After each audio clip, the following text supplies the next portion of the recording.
Pomembno je dogajanje v prihajajočih dneh v parlamentu, je povedal Semolič, namigujoč na predvidene interventne ukrepe vlade. Ker se bo vendarle v parlamentarni proceduri začel postopek sprejemanja tega zakona, ki bi naj zaščitil javne finance, in ker v tem zakonu marsikaj zelo neprijaznega do delavk in delavcev, ker se varčuje na račun mnogih, ki zdaj živijo izjemno težko.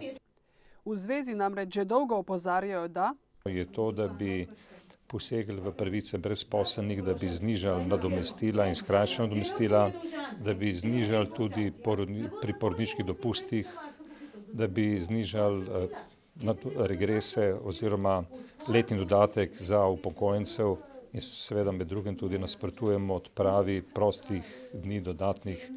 Sicer pa je leto prelomno tudi na območni organizaciji Zveze svobodnih sindikatov Slovenije Dolenjske, Bele krajine in Posavja.